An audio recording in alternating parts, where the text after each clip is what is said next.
ao começar, eu gostaria, nós estamos no capítulo 21 de Atos, mas eu gostaria, para chegarmos no capítulo 1, a gente tem que, para entender direito o que vai acontecer nesse capítulo, nós temos que fazer uma pequena revisão rápida de 20 capítulos. Vocês topam? Ok? É rápido. O Espírito Santo desceu no capítulo 2 em Atos, formou a igreja. A maior parte da igreja era de judeus. Os judeus achavam que, quando receberam o Espírito e entenderam a lei da igreja, eles simplesmente achavam que a igreja era uma continuação inevitável, tranquila, fatalista do judaísmo. E eles não abandonaram o templo, eles se reuniram lá no templo. De repente, o evangelho começa a sair um pouco de Jerusalém, vai para a Judéia, e chega um momento em que até Deus providencia o encontro de Pedro com Cornélio para quebrar as barreiras, e de repente o evangelho chega lá nos gentios. Todo mundo sabe a diferença entre judeus e gentios? Gentios é aquele que não é judeu. Judeu é todo aquele que é descendente de Abraão, em qual Deus fez uma promessa com Abraão, e depois Deus formou esse povo, essa nação lá no Egito, e eles se tornaram uma nação, depois eles atravessaram o Mar Vermelho, conquistaram a terra prometida, receberam a lei, a terra, e se tornaram povo. E aí Deus, através de Moisés, deu as alianças.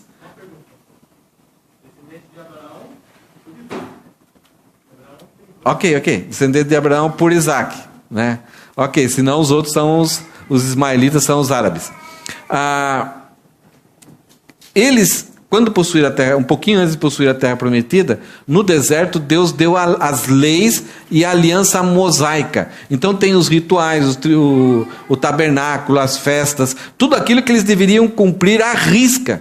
E era uma aliança condicional. Se fizessem, seriam abençoados. Se não fizessem, receberiam maldições. Essa aliança não tem a ver conosco. É uma aliança condicional para os judeus, em alguns aspectos perpétua. Enquanto a nação de Israel estiver vivendo, eles terão que cumprir algumas leis ali. Principalmente já desde Abraão, era a questão da circuncisão e a questão do sábado. Era um critério nacional para a nação de Israel.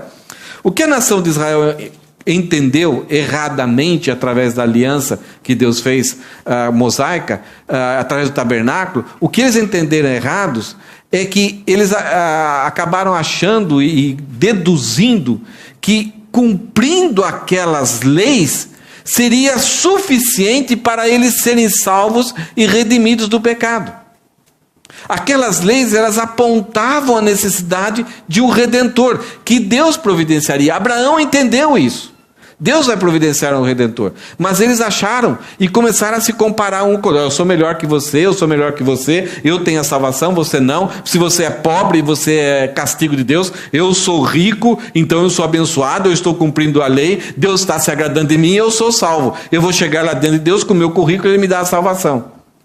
Então foi essa conclusão errada que os judeus tiveram durante toda a história da nação de Israel. Além disso, a própria nação de Israel, por não ter aquilo que o Elisandro falou, essa capacidade de lutar contra o pecado, várias vezes, isso de uma forma redundante e cíclica, várias vezes na história, eles deixaram de cumprir a aliança, principalmente com a referência à idolatria, só o Senhor deveria ser adorado por eles, não deveriam ter outros ídolos, e também a respeito de guardar o sábado, principalmente o ano sabático da terra. Eles deveriam trabalhar 6 anos e folgar 1 ano. E eles vacilaram, por causa disso, tiveram que pagar 70 anos de exílio lá na Babilônia. Quando voltaram da Babilônia, eles aprenderam a lição. Nós passamos dias terríveis lá na Babilônia, por causa da nossa idolatria, por causa de não guardarmos o sábado. Daqui para frente, nenhuma mais idolatria, nós não vamos praticar mais idolatria e vamos guardar o sábado rigidamente. Então, quando Jesus vem, Jesus encontra uma nação 400 anos, quase 500 anos depois do cativeiro, uma nação muito rígida religiosamente, com um sistema político-religioso de impor sobre a nação de Israel a guarda assim, ferrenha do sábado. e um zelo pelo templo, porque o templo tinha sido destruído por causa do pecado deles. Então, um zelo pelo templo, um zelo pelo poder político, e a circuncisão era a coisa crucial para eles, como símbolo, então, de que eles eram povo de Deus, eles eram salvos porque eles pertenciam à aliança. Eles entendiam tudo errado. Aquilo lá deveria comunicar para eles um desespero diante de Deus. Deus, eu entendi pela lei que o homem, aquele que não é santo, não vai ser salvo. Então, a lei me diz isso, eu olho para a lei, eu estou falido, como que eu faço? Deus me ajuda. Então, aí que haveria o pedido de um Redentor. E é o que Jesus Cristo veio fazer, e quando Jesus Cristo vem, eles rejeitam. Então, esse é o ambiente dos cristãos do primeiro século. Quando o evangelho é pregado ali em Jerusalém, eles entendem essa mensagem. O Espírito Santo os convence do pecado e muitos judeus abraçam. E de repente, quando o evangelho chega na Cesareia, há um problema. Quando Pedro vai lá e fala, e o próprio Pedro não queria, ele começa a pregar e eles se convertem, e há manifestação divina de que realmente eles se converteram, a mesma manifestação do dom de línguas que aconteceu lá no livro de Atos. Então não tem como provar, é Deus dando o encanto dele, eles são meus, eles são salvos, eu dei o Espírito Santo para eles. O Jesus Cristo faz isso. Então, de repente, peraí, o evangelho era só para nós. E aí chamaram Pedro lá para uma reunião, para ele se explicar. E aí Pedro teve que se explicar, e os judeus, então, tudo bem, tá, ok, né?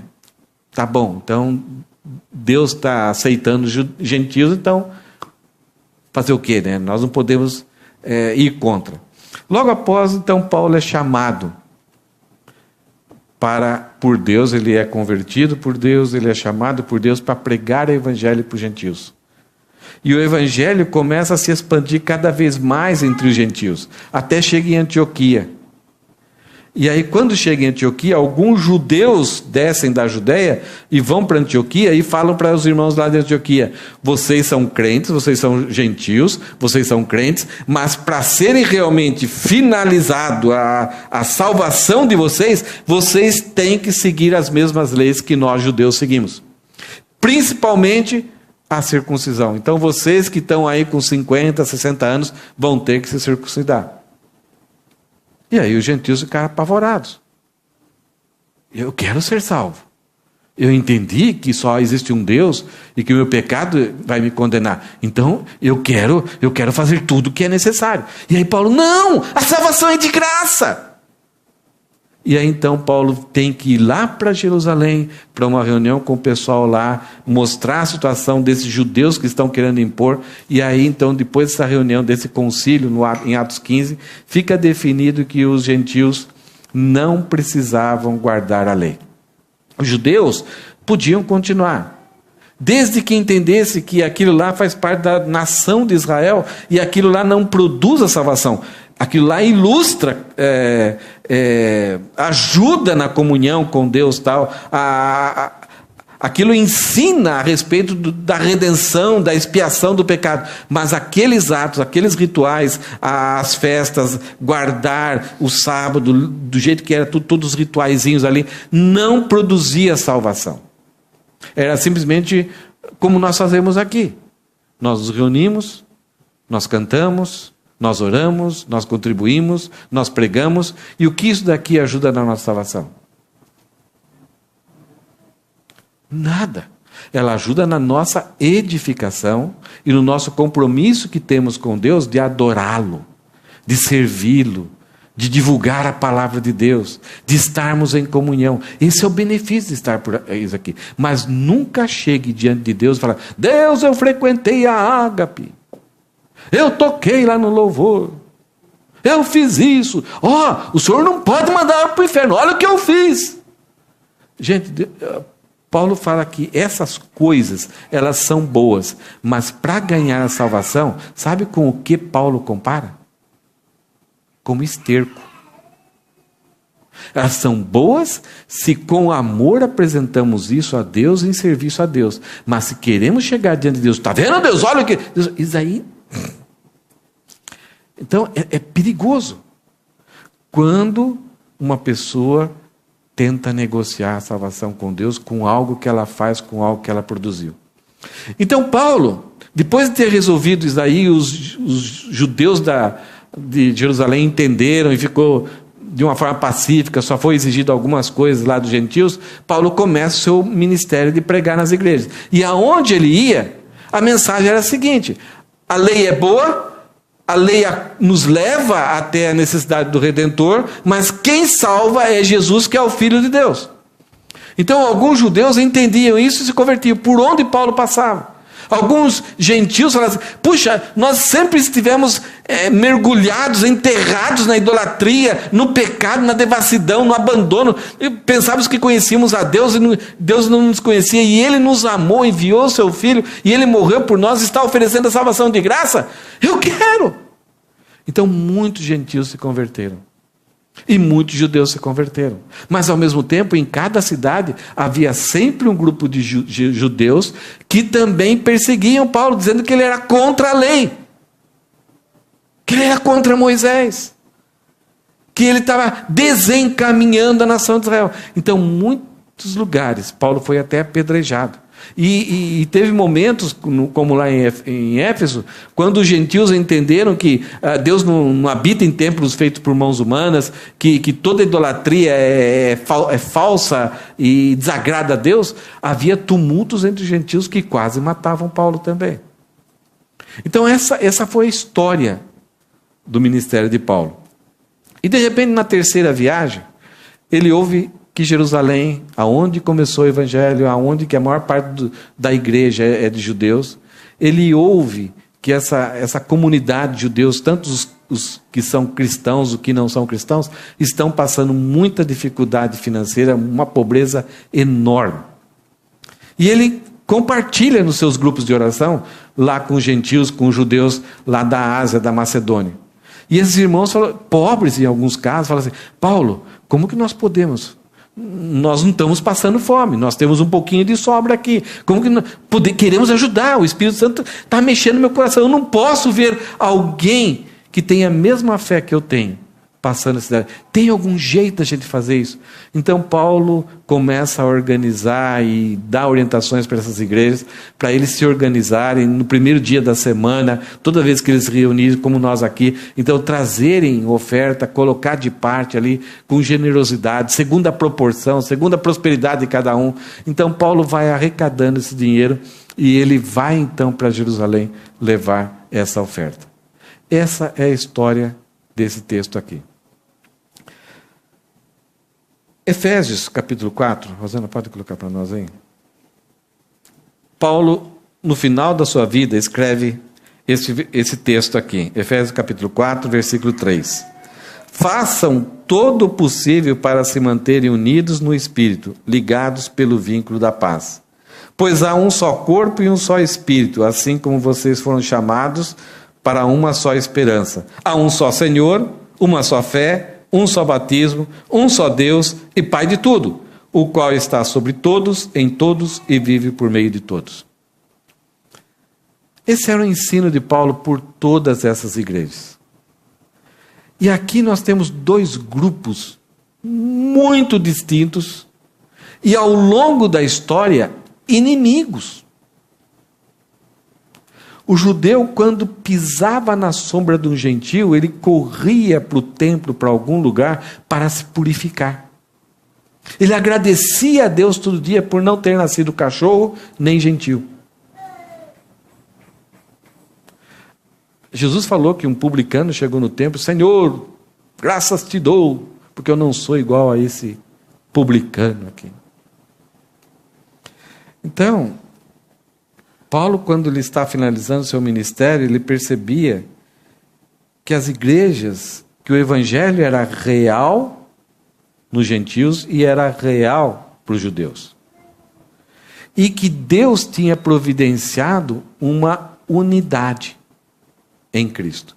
Então, não havia uma salvação de um jeito para os judeus e uma salvação de um jeito para os gentios. É a mesma salvação. E Paulo, ele promove isso, ele divulga isso, que o muro de separação entre judeus e gentios foi derrubado. Não somente aquele muro entre o homem e Deus, mas principalmente um muro que derruba todas as distinções entre as pessoas. Principalmente entre duas culturas e dois povos totalmente diferentes, distintos, judeus e gentios. Não há mais esse muro. Há ainda talvez uma vida social, uma vida de relacionamento com Deus, com algumas práticas que são diferentes para os judeus, e agora os gentios têm que desenvolver o seu jeitão simples. Que não há necessidade nem para os judeus e gentios mais de templo. Os judeus têm o jeitão deles, desde que entendam que aquilo não traz salvação. Os gentios agora vão abandonar a sua religiosidade e aprender coisas simples, oração, leitura das escrituras, comunhão. Isso em casa, num porão, num cemitério. Que quando veio a perseguição, eles começaram a se reunir em catacumbas. O importante é que Cristo estivesse ali com eles. Então aqui, em capítulo 4 de Efésios, Paulo fala o seguinte: existe uma unidade criada pela verdade. A verdade de Deus, que é uma só, criou essa unidade entre judeus e gentios. E Paulo fala assim: agora, portanto, façam todo o possível para se manterem unidos no Espírito, ligados pelo vínculo da paz. O que Paulo está dizendo aqui é que nós não devemos criar unidade. Não havia necessidade de alguém criar unidade entre judeus e gentios e criar unidade entre nós, de repente brasileiros, japoneses. Não há necessidade de criar-se unidade. Algumas vezes a gente pensa nisso. Então a gente pensa em fazer eventos. Vamos fazer evento porque aí a gente vai ser unido. Não, a unidade já existe.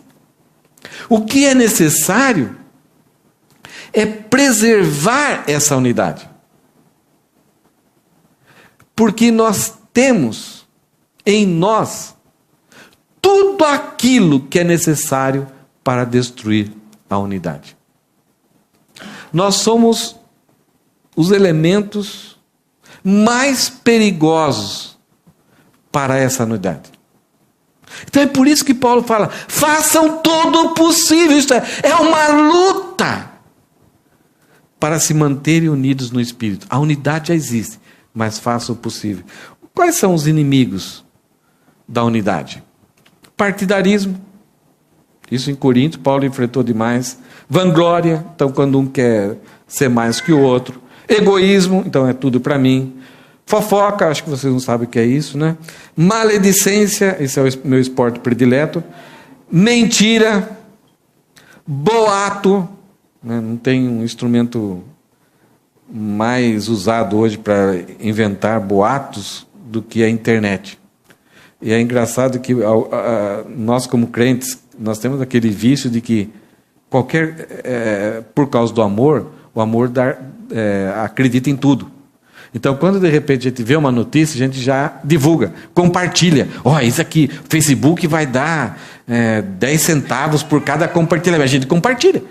E de repente, se você vai lá num Boatos e Farsas, num site lá, é coisa da época do Orkut ainda que estão reaquecendo. Mas nós somos inocentes, então muitas vezes tem uma facilidade para inventar boato. Essa situação política, né, no Brasil, né, os políticos tentando destruir um ao outro, de todos os lados, tanto da esquerda com a direita com a esquerda, inventando cada boato e cada história, a gente fica aterrorizado. E são mentiras. Mas depois, até quando a pessoa vai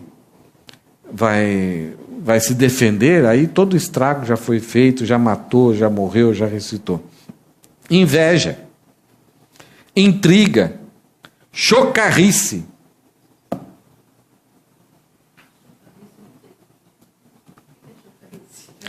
Não tem nada a ver com chocar ovo. É o tirar sarro. Dentro da igreja a gente tem uma liberdade uns com os outros, que a gente trata de assuntos até assim, até íntimos, né? A gente conversa, brinca, é sempre gostar de brincar um com o outro. Mas o chocarrice aqui é um pouco, acho que a palavra que representa melhor é aquilo que o Adelso falou. É aquela pessoa que vive tirando sarro de todo mundo, querendo humilhar e sendo assim pejorativo e até imoral. Tratar coisas assim, sempre no nível da malícia, sempre num nível assim muito pesado. Sempre a ideia da questão pejorativa, daquilo que é baixo, né, que não pertence, que não deveria ser do nosso nível. Muitas vezes a gente conversa coisas íntimas, porque temos essa liberdade e tal, mas sabe esse tipo de conversa? Que de repente quando no Brasil, aqui no Japão não entendo muito se os japoneses o que eles estão falando e tal, né? Mas no Brasil, você ia em tal lugar, trocar um pneu, alguma coisa, se tinha 3, 4 homens que são incrédulos, estar ali com eles é um negócio pesado demais. O nível da conversa é lá embaixo, né? Então, isso pode acontecer na igreja, né? A chocarriça, aquela pessoa que só tira sarro, então machuca, ofende, é aquela pessoa que sempre desprestigia, sempre coloca para baixo, sempre trata as pessoas de forma depreciativa. Isso vai minando, de repente aquela pessoa se isola, tal. Então, isso daqui são uma das coisas que podem evitar com que a unidade aconteça. Por que eu estou falando isso? Porque o assunto de hoje, desse versículo, ele vai falar que o agente do reino, isto é, nós, aqueles que estão envolvidos com o reino, que queremos ser ativos no reino, queremos ser produtivos no reino, o agente do reino preserva a unidade produzida pela verdade. Então esse é o nosso foco. Como eu posso contribuir para não destruir, para não prejudicar e para preservar a unidade? A que preço eu estou sujeito a pagar? Até onde eu posso ir? Para não prejudicar, para não atrapalhar, para não esmorecer, para não atrasar o avanço, o bem-estar da igreja. E é isso que nós vamos encontrar hoje com Paulo. Ele chega em Jerusalém. Ele veio lá de Mileto, ele pega um naviozinho pequeno, depois ele pega um transatlântico, ele desce ali em Tiro, vai para Ptolemaida. Em Tiro ele é bem recebido, ele vai para Ptolemaida, ele saúda os irmãos ali, depois ele vai para Cesareia, tem um tempo muito gostoso com esses irmãos, e agora talvez com pelo menos os 9 amigos dele, a maior parte, Timóteo era meio judeu, né? E a maior parte era gentil, Lucas era gentil, médico, era uma equipe muito boa. E talvez mais alguns irmãos, talvez de Tiro, de Cesareia principalmente, sobem com Paulo para Jerusalém. E a missão principal de Paulo em Jerusalém qual que era? Chegar lá e fazer o quê? Entregar aquela grande oferta que ele estava levando daqueles irmãos, a maioria gentios, para os irmãos judeus de Jerusalém. E no versículo 16, mostra, se a gente olhar esse texto aqui, seria como aconteceu com Jesus, que Jesus teve uma entrada triunfal em Jerusalém. Essa foi uma entrada triunfal de Paulo também em Jerusalém. Em todas as cidades que Paulo passava antes de chegar em Jerusalém, o que o Espírito Santo falava? Paulo vai chegar em Jerusalém e vai ser judiado. Vai sofrer. Até que em Cesareia chega Ágapo e pega o cinto de Paulo, amarra as mãos e os pés e fala assim: isso vai acontecer com o dono desses cintos. Então, e alguns irmãos começavam diante disso, falaram: Paulo, não vai, fica aqui, para que ir sofrer? Sabe aquela dedução humana, o sentimento falando mais alto? Mas Paulo falou: eu tenho que ir, se isso é profecia, isso vai acontecer, então eu tenho que ir, e eu tenho que levar a oferta. Eu não sou um cara que gosta de ser mártir, mas eu quero cumprir a vontade de Deus. Eu estou pronto para ser entregue nas mãos de Deus, para ser usado por Deus. E sei que isso vai contribuir para o bem de Deus. E Deus está comigo. Então ele está chegando em Jerusalém e nesse caminho tudo foi bom. Em Tiro foi muito bom, em Ptolemaida foi muito bom, em Cesareia foi muito bom. E agora ele chega em Jerusalém, parece que é uma entrada triunfal. Ele tem um nível de comunhão aqui fantástico. Veja o versículo 16. Alguns discípulos de Cesareia nos acompanharam, então é os 9 mais alguns, nos acompanharam e levaram à casa de Minasson. E Lucas explica quem ele era. Ele era nascido em Chipre e um dos primeiros discípulos de Jerusalém.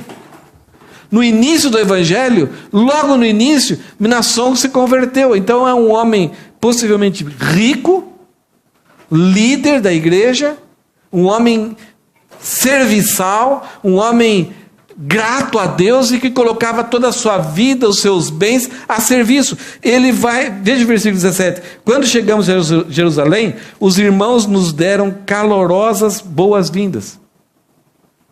Então Paulo e os seus amigos e mais alguns irmãos de Cesareia ficam hospedados na casa de Minasson. Então imagine o tamanho dessa casa, a capacidade que esse homem tinha de suprir refeições e alojamento para esses amigos de Paulo. Então ele encontra uma recepção, e não somente essa recepção, quando ele chega em Jerusalém, os irmãos de Jerusalém dão calorosas boas-vindas, e o judeu é beijar mesmo. Eles fisicamente eles demonstram quando estão contentes com alguém. Então aquele abraço, palavras de saudação, alegria e manifestação, eles estão entusiastas. Eles são tão entusiastas quando estão nervosos, mas como estão contentes também. E Paulo fala que ele foi recebido não somente numa casa com todo cuidado, mas também foi recebido com calorosas saudações. No versículo 18, no dia seguinte Paulo foi conosco ao encontro com Tiago, não o seu Baque. O Tiago, irmão de Jesus, que era um dos líderes de Jerusalém. No dia seguinte Paulo foi conosco ao encontro com Tiago e todos os presbíteros da igreja de Jerusalém estavam presentes. A liderança da igreja veio ao encontro de Paulo. Se lembra que o Espírito Santo falava? Você vai chegar lá, vai apanhar. E de repente está tudo ao contrário. Esses irmãos vêm ao encontro. E não é gostoso isso? Quando você chega numa igreja e a igreja te recebe, uma igreja está visitando tal, né, te recebe, te dá um abraço, pergunta quem você é. E esse nível de comunhão. Então Paulo aqui, de tanto tempo viajando longe, ao chegar, ele é bem recebido. Não somente ele teve uma boa recepção, no versículo 19 fala o seguinte: depois que Paulo os cumprimentou, foram apresentados, Paulo relatou em detalhes o que havia realizado entre os gentios por meio do seu ministério. Olha que coisa interessante.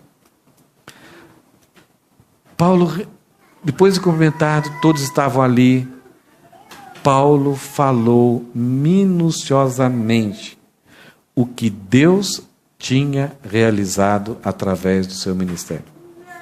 Não sei se você já viu algum relatório ministerial de algum missionário, mas muitas vezes é aquele relatório triunfalista que fala o quanto o missionário é bom e o quanto Deus precisa dele e o quanto as coisas aconteceram por causa dele.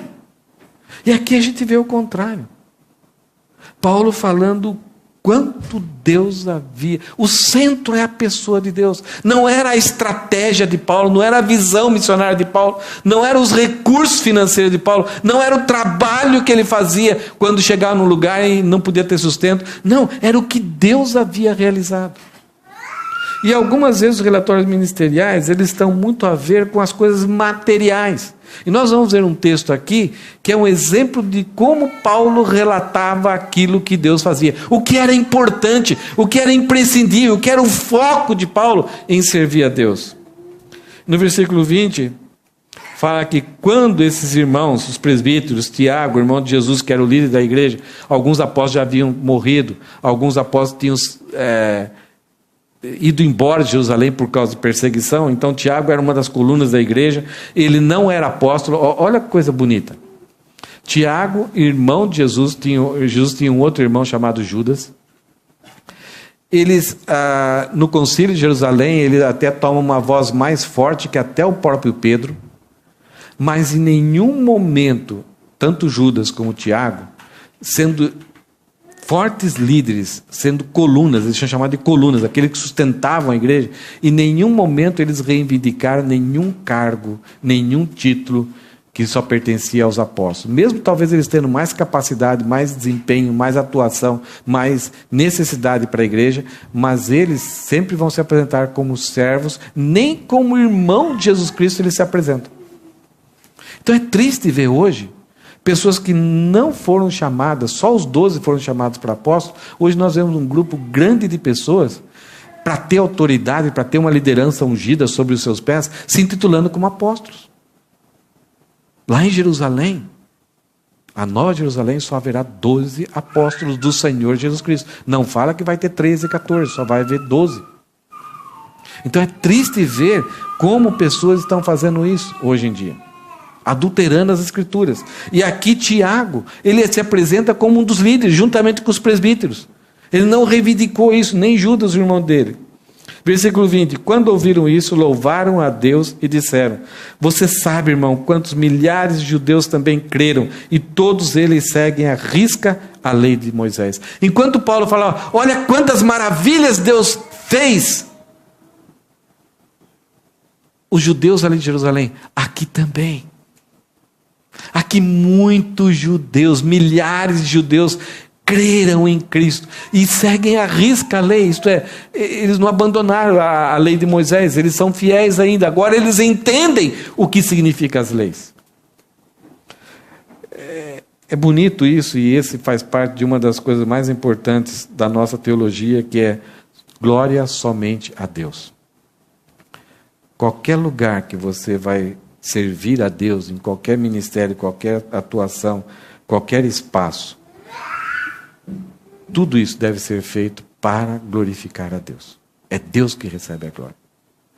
Deus, e isso é uma coisa tão séria do lado de Deus, porque Deus não divide a sua glória com ninguém. É muito perigoso quando alguém se levanta, montando um ministério, fazendo algo, e mesmo que assim disfarçadamente, não, é glória para Deus, mas você vê que o coração dela tem uma satisfação ali de receber aquele brilho, aquele louvor.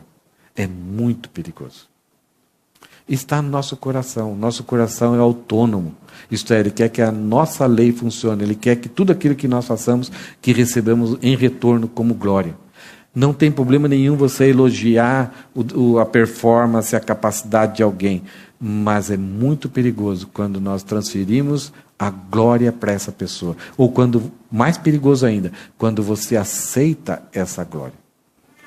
Porque algumas vezes pessoas inexperientes, inocentes, por não ter muito conhecimento, vão chegar para nós e vão agir como se estivesse nos glorificando. O perigo é nós aceitarmos isso. Nós não trabalharmos corretamente isso. Eu sou bom mesmo. Deus precisa de mim. É perigoso demais. Deus não divide a sua glória com ninguém.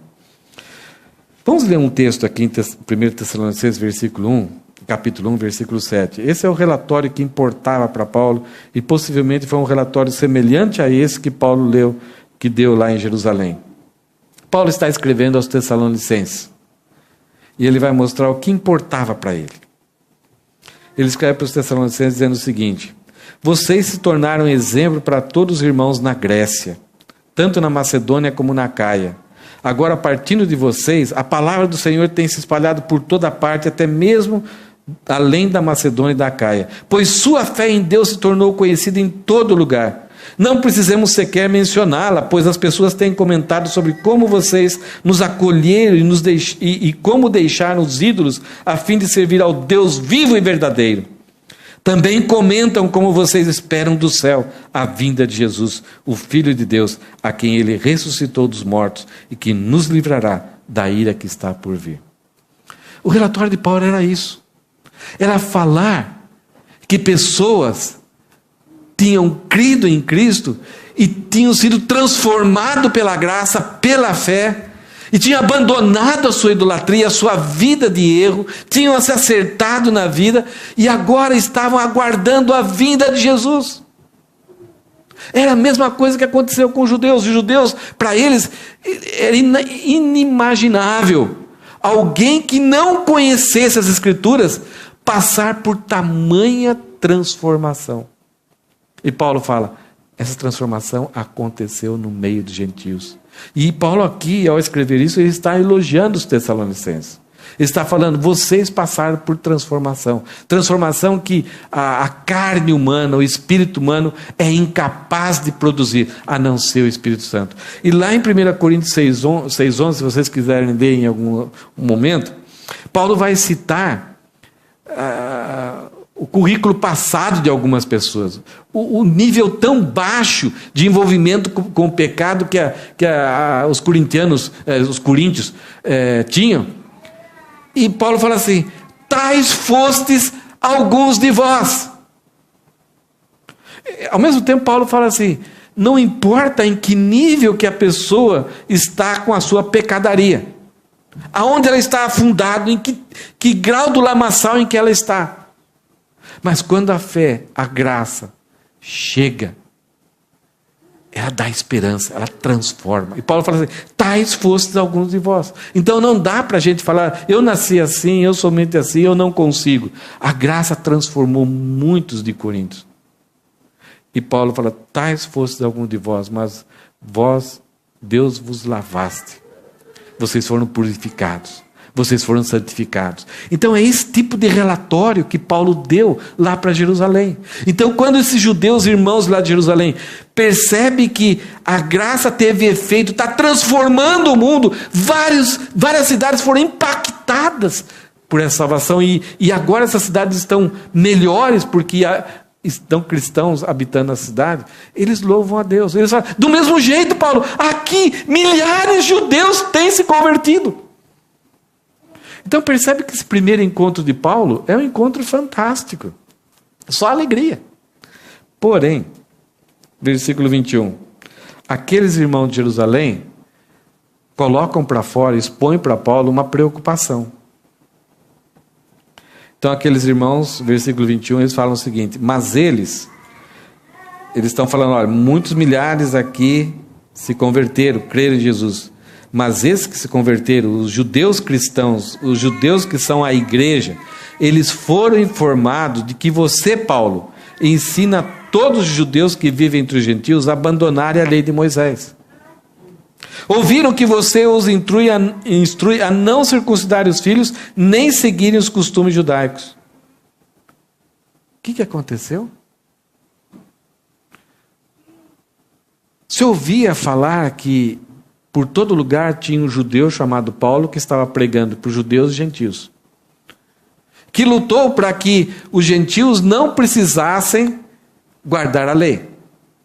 E ele está falando para os judeus, quando ele prega o evangelho, que a lei não tem efeito nenhum para conseguir a salvação. A lei é boa, ela aponta, nos encaminha, nos direciona à necessidade de salvação, mas ela não dá crédito nenhum para você somar, a não ser a suficiência e a totalidade do sacrifício de Jesus.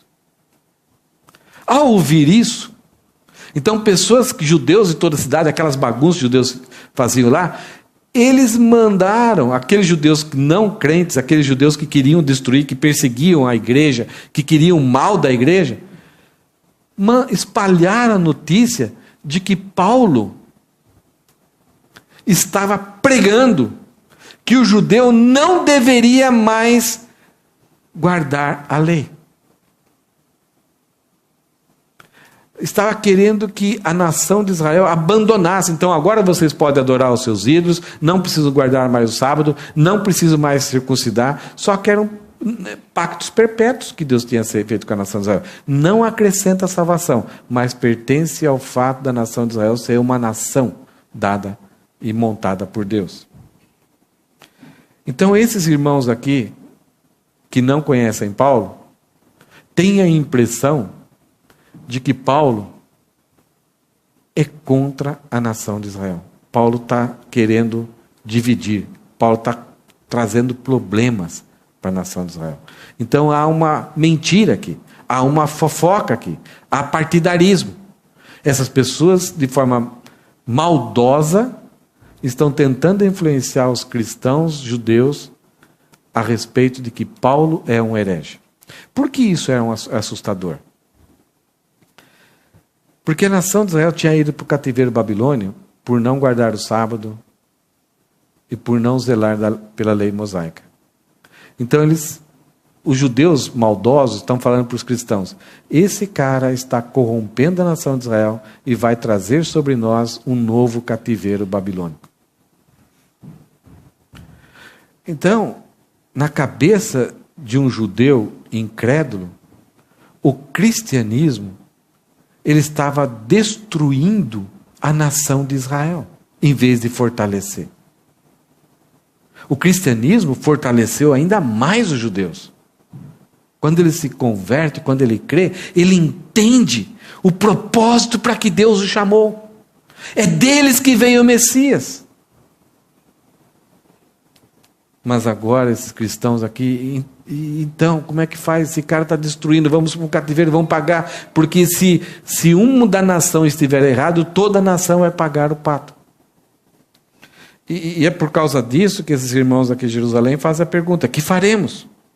Certamente eles saberão que você chegou. Então, esses próprios cristãos judeus vão causar problema para você. Existe essa mentira. Mas até agora, para eles, é uma verdade. Então, o que nós vamos fazer para eliminar essa mentira? Corrigir essa mentira? E a pergunta surge: que faremos? Então, há uma grande preocupação. Versículo 23. Primeira solução é para com os judeus. Então, como resolver isso? A que preço Paulo vai chegar a pagar visando a unidade e o bem-estar desses judeus cristãos aí? Versículo 23, os irmãos lá de Jerusalém sugerem a Paulo: queremos que você faça o seguinte, Paulo. Temos aqui 4 homens, possivelmente pobres, que cumpriram voto nazireado. Eles vão ficar 30 dias com alguns costumes bem simples, sem comer várias coisas, não vão cortar o cabelo, e no final de 30 dias eles vão ter que pagar para os levitas, lá os responsáveis do templo, cortar o cabelo, isso é caro, e vão apresentar isso daí em sacrifício. Eram costumes, eram rituais, na época do Pentecostes aqui, da Páscoa aqui em Jerusalém. Então vários desses rituais aconteciam, e muitas pessoas pobres, eles faziam voto, mas no final não conseguiam entregar, porque não tinham os recursos para finalizar o voto.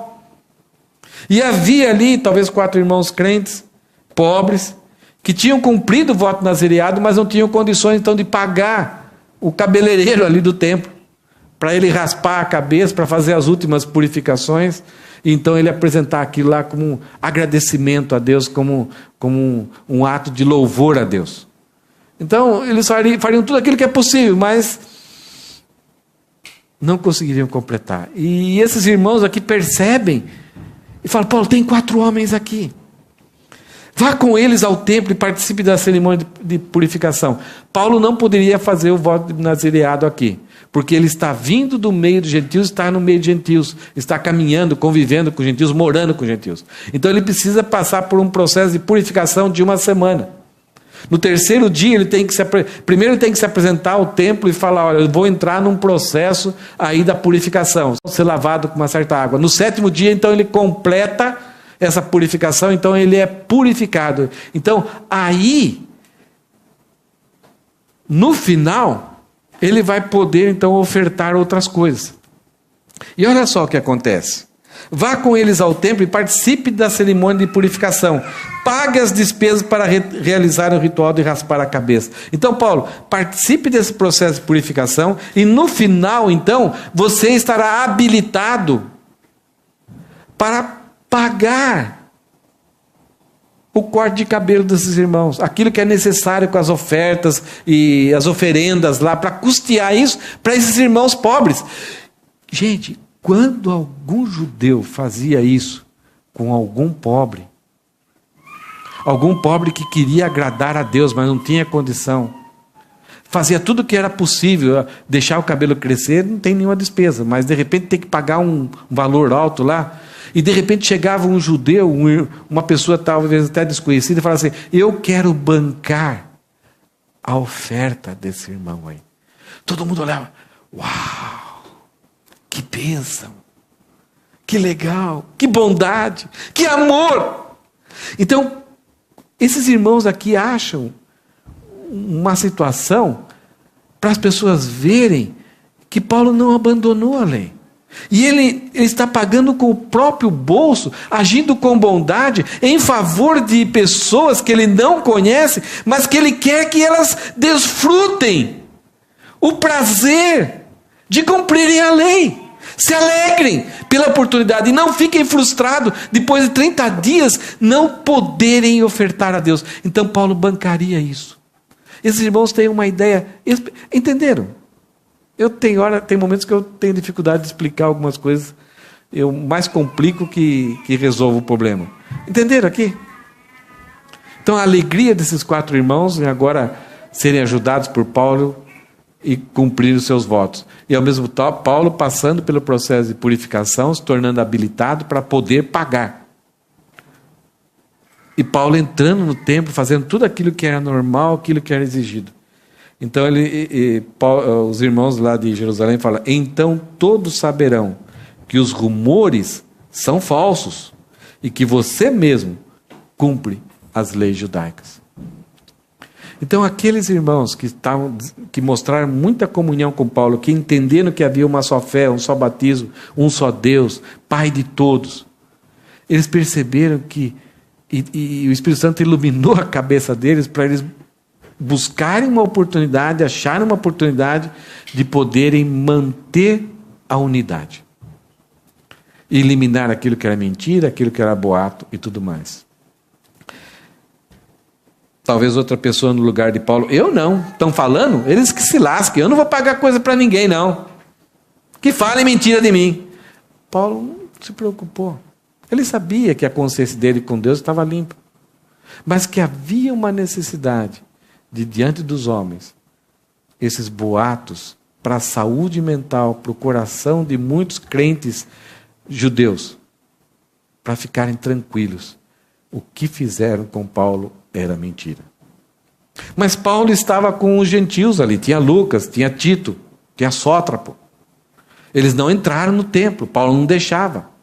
Com Timóteo, Paulo também, em outro lugar lá, falou para Timóteo circuncidar. Ele era meio grego e judeu, o pai era grego e a mãe era judia. Então Paulo era cumpridor da lei, valorizava isso, entendia corretamente a lei. Então, com esses irmãos que Paulo estava, os gentios, Paulo agiu corretamente. Olha, vocês não entram no templo, para onde eu vou, vocês não vão. Respeitando tudo aquilo que havia da nação de Israel. Então, o que os irmãos falam com referência aos amigos de Paulo? Versículo 25. Quanto aos convertidos gentios, tanto seus amigos como todos os gentios que existem por aqui, eles devem fazer aquilo que no passado já pedimos, lá em Atos 15. Já está resolvido. O problema é só agora na cabeça dos crentes judeus. Eles estão achando que você está destruindo a nação de Israel. Então Paulo vai lá e pague a oferta. Mas quanto aos gentios, já está resolvido. Não vamos acrescentar mais nada. Já está estabelecido. Já distribuímos cartas para todas as igrejas. Você já orientou as igrejas. Os gentios não precisam guardar a lei. Não precisam se tornar judeus para serem mais ou menos salvos. A única coisa que lá em Atos 15 nós resolvemos e pedimos para os gentios, principalmente para eles terem uma vida um pouquinho melhor, e também não escandalizarem por amor aos judeus, nós pedimos 3 coisas. Veja o que que eles falaram aqui. Quanto aos convertidos gentios, devem fazer aquilo que pedimos por carta. Eles devem abster-se de comer alimentos oferecidos a ídolos, ok, por causa da fé de alguns. Mais para frente, quando Paulo escreve aos Coríntios, ele fala: olha, isso daí não tem problema nenhum, mas por causa dos mais fracos, então você fica mais tranquilo. De consumir o sangue ou a carne de animais estrangulados, uma questão, uma dieta praticamente, né? E de praticar a imoralidade sexual. Aqui vários povos pagãos, vários povos gentios, então era irmão com irmã, pai com filha, tanto a homossexualidade, era uma bagunça total. Então, reorganizem-se socialmente. Então, marido e mulher, tentem evitar essas uniões, e as casas muitas vezes era pai com filha, filho com madrasta, era uma bagunça total. Então, essa ideia da porneia, né, um termo muito pesado. Então, evite a imoralidade sexual. Então, a solução para os judeus era Paulo mostrar que ele cumpria a lei, dando o privilégio daqueles irmãos ofertarem a Deus aquele voto nazireado. Para o gentio já tinha resolvido, então, problema. Então, a chegada de Paulo foi um pouco preocupante, os irmãos estavam preocupados, mas resolveram. E aí, então, nós percebemos que Paulo demonstra aqui a grande preocupação de preservar a unidade da igreja que foi criada com a verdade. O que é preservar a unidade? Por que essa é uma preocupação? Se você vê as cartas de Paulo, sempre Paulo tem várias orientações, várias preocupações, dicas, apelos, ele roga. Em todas elas, parece que essa era uma preocupação muito grande de Paulo. E o próprio Jesus, para os discípulos, ele falou assim: o mundo me conhecerá se vocês forem unidos, se vocês amarem uns aos outros. Então, nós não criamos unidade. A unidade já existe. Nós somos unidos em Cristo. Então, quando estamos em Cristo, lá existe a nossa unidade. Se cremos que Cristo é nosso Salvador, nós estamos unidos lá. Então, azar seu. Por mais que você não goste de uma pessoa, se ela crê em Cristo, ela é teu irmão. Vida boa com Ele, só depois da glorificação. Mas enquanto aqui na terra, pode dar muito problema. Mas você deve ter cuidado para não usar esses problemas e produzir desunião. Por que preservar a unidade é importante? Porque ela contribui para a expansão do reino e glória de Deus. O mundo está de olho em nós. Eles estão em busca de solução. E a proposta nossa é que Cristo é a solução.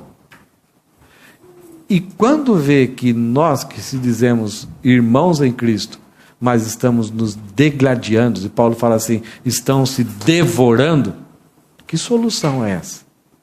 Cristo não consegue resolver esse pequeno problema, por que eu vou pertencer a esse grupo? Segundo, que preservar a unidade revela o que realmente somos e em que cremos. Há um grande perigo nós nos unirmos em coisas que não é a verdade. Unirmos e vivemos uma unidade com alguém que não processa a mesma fé. Alguém que diz que Cristo não é o nosso Salvador ou que não há necessidade de salvação. Aí não há unidade. Então é muito perigoso nós tentarmos produzir unidade com alguém que não está na verdade. Então, preservar a unidade, essa vontade, pagar o preço, ir além, se sacrificar, se sujeitar, revela o que realmente somos e em que cremos. Demonstra que importamos com os outros, nós estamos preocupados com o bem-estar dos outros. Demonstra que usamos os bens para servir a causa de Deus e aquilo que temos ou somos não é para nós mesmos. E um alerta aqui, nós podemos ser alvos de mentiras que talvez não poderemos reparar, mas devemos tentar. Paulo, servindo a Deus, se abnegando, com consciência limpa, foi alvo de mentira do próprio povo seu. Mentira que nós vamos ver no domingo que vem, que quase veio a morte. Ele vai enfrentar 5 julgamentos agora por causa dessas mentiras.